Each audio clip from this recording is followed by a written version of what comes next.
ابو جہل وہ بدبخت کافر تھا جس نے ساری زندگی حضرت محمد مصطفیٰ صلی اللہ علیہ وآلہ وسلم کو تکلیف اور دکھ کے علاوہ کچھ نہیں دیا تھا۔ فرعون اور نمرود کی موت کی طرح ابو جہل بھی اللہ تبارک تعالیٰ کے عذاب سے دردناک موت مرا۔ حضرت عبد الرحمن بن عوف رضی اللہ تعالیٰ عنہ سے مروی ہے کہ جب جنگ بدر کا میدان لگا ہوا تھا کہ معاذ اور معوذ میرے پاس آئے۔ انہوں نے مجھ سے دریافت کیا کہ چچا جان ان لوگوں میں سے ابو جہل کون ہے؟ میں نے ہاتھ کا اشارہ کرتے ہوئے ان کو بتایا کہ وہ ابو جہل ہیں۔ انہوں نے کہا کہ چچا جان اس ظالم نے ہمارے نبی حضرت محمد مصطفیٰ صلی اللہ علیہ وآلہ وسلم کو بہت ہی دکھ اور تکلیف پہنچائی ہے، اس لیے ہم اس ابو جہل کو نہیں چھوڑیں گے۔ عبد الرحمن بن عوف رضی اللہ تعالیٰ عنہ فرماتے ہیں کہ جو ہی میں نے ان بچوں کو ابو جہل کا بتایا تو وہ بچے بجلی کی رفتار کے ساتھ ابو جہل کی طرف بھاگے۔ انہوں نے ابو جہل پر ایک زوردار ضرب لگائی۔ ان کی پہلی ہی ضرب سے ابو جہل اونٹ سے گر گیا۔ پھر انہوں نے ابو جہل کے پاؤں پر تلوار کا وار کر کے ان کے پاؤں ہی تن سے الگ کر دیے۔ حضرت معاذ رضی اللہ تعالیٰ عنہ بیان کرتے ہیں کہ یہ سب کچھ ابو جہل کا بیٹا اکرمہ دیکھ رہا تھا۔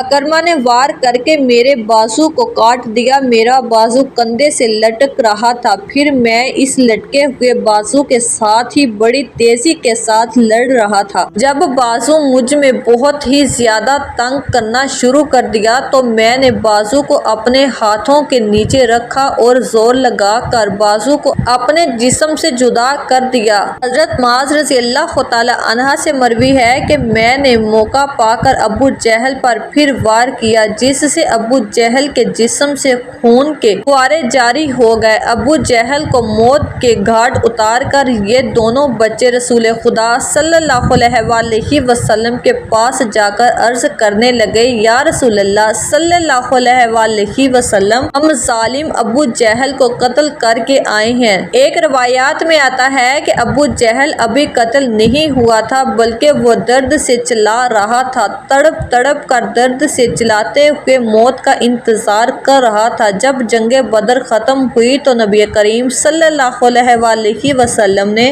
تمام صحابہ اکرام کو حکم جاری کیا کہ ابو جہل کو تلاش کیا جائے۔ جب صحابہ اکرام ابو جہل کی تلاش میں گم ہو گئے، حضرت عبداللہ بن مسعود بھی اس میں شامل تھے۔ حضرت محمد مصطفیٰ صلی اللہ علیہ وآلہ وسلم نے تمام صحابہ کو ابو جہل کی ایک نشانی بتائی کہ ابو جہل کے گھٹنے پر نشان ہوگا۔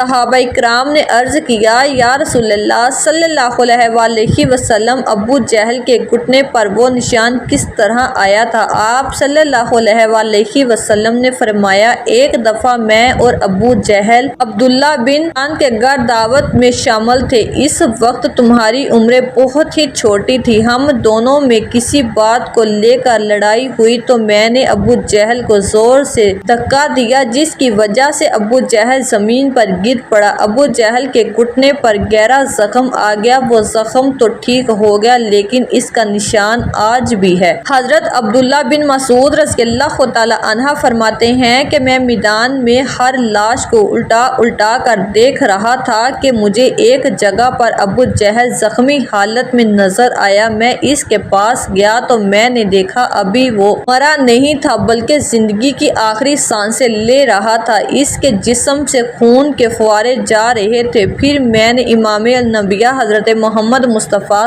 صلی اللہ علیہ وآلہ وسلم کی بتائی ہوئی نشانی کو دیکھا تو مجھے یقین ہو گیا کہ یہی ابو جہل ہے۔ میں نے اس کو گردن پر اپنا پاؤں رکھ کر اس کو زور سے گھسیٹا تو درد کے مارے اس کی چیخیں نکل پڑی۔ میں نے ابو جہل سے مخاطب ہو کر کہا، اے خدا کے دشمن، اللہ تبارک تعالیٰ نے تجھ کو ذلیل و خوار کر کے رکھ دیا۔ ابو جہل مجھ سے کہنے لگا کہ میں اس ذات ولی کی کیا بات ہے، میں تو اس آدمی سے بدلہ لینے کے لیے یہاں آیا تھا جس شخص کو تم لوگوں نے قتل کر دیا ہے۔ جس نے مجھ سے دریافت کیا کہ بتاؤ اس جنگ میں فتح کن کی ہوئی؟ میں نے کہا کہ اس جنگ میں فتح اللہ تبارک تعالیٰ کے سچے رسول صلی اللہ علیہ وآلہ وسلم کی ہوئی ہے۔ پھر اس نے کہا کہ اے ابن مسعود، ارواحیں بہت ہی اونچی جگہ پہنچ گیا ہے۔ دوسرا قول یہ بیان کیا جاتا ہے کہ حضرت عبداللہ بن مسعود رضی اللہ تعالیٰ عنہ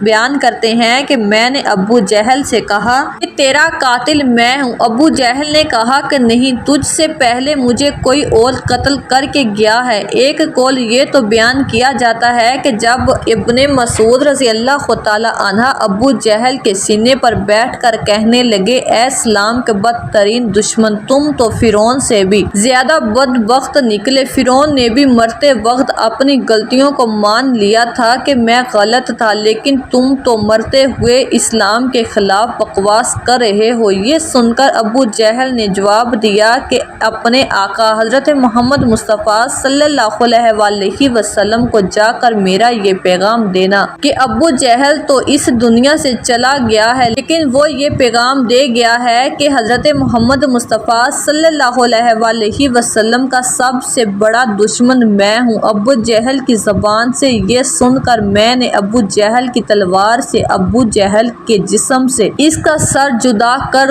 دیا۔ آپ فرماتے ہیں کہ میں اس جسم کو جدا کر کے نبی کریم صلی اللہ علیہ وسلم کے پاس لے گیا۔ میں نے آقا دو جہاں کی بارگاہ میں ابو جہل کے ساتھ پیش کرتے ہوئے عرض کی، یا رسول اللہ صلی اللہ علیہ وسلم، یہ لیں ابو جہل کا سر۔ رسول اللہ صلی اللہ علیہ وسلم نے فرمایا کہ قسم ہے اس ذات کی جس کے قبضے میں میری جان ہے، بے شک یہی ابو جہل کا سر ہے۔ پھر آپ صلی اللہ علیہ وسلم نے ابو جہل کی لاش کے پاس کھڑے ہو کر فرمانے لگے، یہ کافر ابو جہل اس امت کا سب سے خطرناک اور ظالم تھا کہ ہر امت میں ایک فرعون ہوتا ہے، جبکہ میری امت کا فرعون ابو جہل تھا۔ اللہ تبارک تعالیٰ کا شکر ہے کہ یہ بدبخت ہلاک ہو گیا۔ ایک روایات میں آتا ہے کہ حضرت محمد مصطفیٰ صلی اللہ علیہ وسلم نے شکرانے کے نفل ادا کیے۔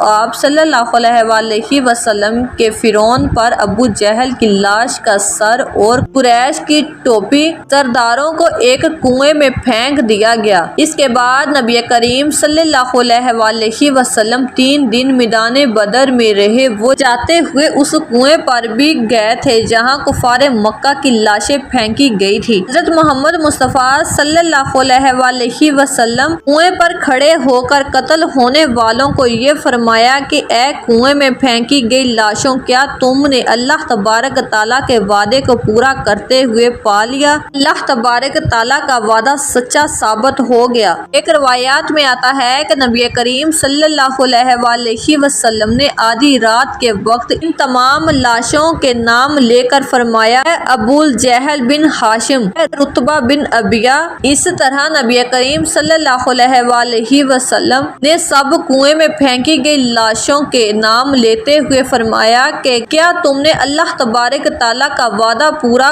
ہوتے ہوئے دیکھ لیا ہے؟ کیا تم نے اپنے خداؤں بتوں کا وعدہ سچا پایا؟ میرے خدا نے جو مجھ سے وعدہ کیا تھا وہ سچ ثابت ہو گیا۔ اس پر صحابہ نے پوچھا، یا رسول اللہ صلی اللہ علیہ وسلم، آپ لاشوں سے باتیں کر رہے ہیں؟ تو نبی کریم صلی اللہ علیہ وسلم نے فرمایا کہ جو باتیں میں ان سے کر رہا ہوں تم ان لاشوں سے زیادہ نہیں سنتے ہو، بس یہ لاشیں بول نہیں سکتی، سب کچھ سن رہی ہیں۔ تمام عالم لکھتے ہیں کہ محمد بن اسحاق بیان کرتے ہیں کہ بعض علماء کرام نے یہ بات بیان کرتے ہوئے کہا ہے کہ تم لوگوں نے مجھ سے دشمنی کی بلکہ دوسرے لوگوں نے مجھ سے دوستی کی، تم نے مجھ سے میری ہی شہر سے نکال دیا، دوسرے لوگوں نے مجھ کو اپنے شہر میں پناہ دی، تم لوگ مجھے جھوٹا کہتے رہے، دوسرے لوگوں نے مجھے سچا اور آخری نبی کہا، ان لوگوں نے مجھ کو بے شمار تکلیفیں دی، لیکن دوسرے لوگ میری تمام پریشانی میں شریک رہے۔ اس کے بعد نبی کریم صلی اللہ علیہ وسلم نے فرمایا کہ میں نے اپنے رب کے کائنات کے وعدے کو سچ پا لیا ہے۔ ناظرین، امید ہے کہ آپ سب کو ہماری آج کی ویڈیو پسند آئی ہوگی۔ اگر آپ کو ہماری ویڈیو پسند آئی ہو تو ہماری ویڈیو کو لائک اور شیئر ضرور کیجیے گا۔ اس طرح کی ہماری ویڈیو دیکھنے کے لیے ہمارے چینل کو ضرور سبسکرائب کریں۔ شکریہ۔